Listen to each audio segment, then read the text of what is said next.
You're watching Gold Rush in a Rush, and we're recapping the Season 5 episode, Goldzilla. Did I really just say that out loud? So what happened? Now that Dave has joined Todd, I'm going to assume we're never going to see the Dodge brothers on their own again, which is a shame because they were our best chance of seeing gold mining. So moving on. Parker needs better ground, so he returns to the far cut in the hopes that the permafrost is now melted, which it has, but now it's too muddy, leading to endless tire spinning and swearing. And then his parents arrive. They are concerned about his finances because he's earned nothing. But to earn anything, he says he needs a new $300,000 dozer, and the only way he can afford it is if he uses his current machines as collateral.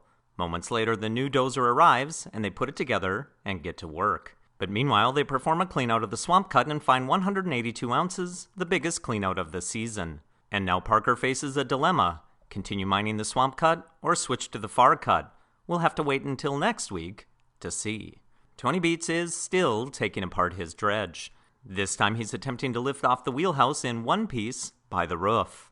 But it gets stuck mid-lift. It's caught under a structural beam. So Tony cuts the beam off, and they remove the wheelhouse with hardly any drama at all.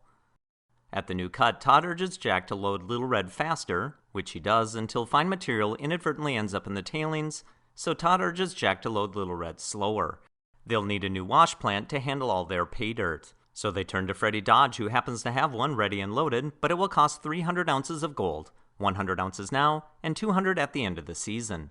But Todd only has 40 ounces. 40?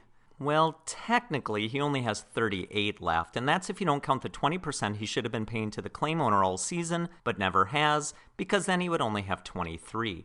And don't forget about the flat 100 ounces he already owes him.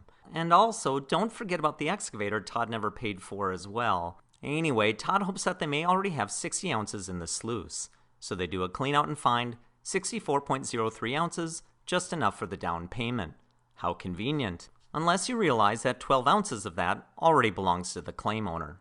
Oh, and there's no way that cleanout contains 100% pure gold after it's smelted down. But math is for dummies, and logic doesn't belong in Gold Rush. So they buy the new wash plant and now need to transport it to their site, which involves crossing a slow-moving and shallow river again. And it gets stuck going up the other side again, and they pull it out easily again. Dave remarks they are risking their life savings on this plant. Which life savings would that be? The one they risked in Season 1 when they earned nothing? Or the life savings they risked in Season 2 when they earned next to nothing? Or the life savings they risked in Season 3 when they basically broke even? Or the life savings they risked in Season 4 when they lost not only all their money, but also their dignity? When the plant arrives at the claim, Todd names it Monster Red. And now all they have to do is set it up, but for that, we'll have to wait until next week. Join us next week when we'll learn what Todd HOFFMAN is really most thankful for this year: Discovery Channel's checkbook.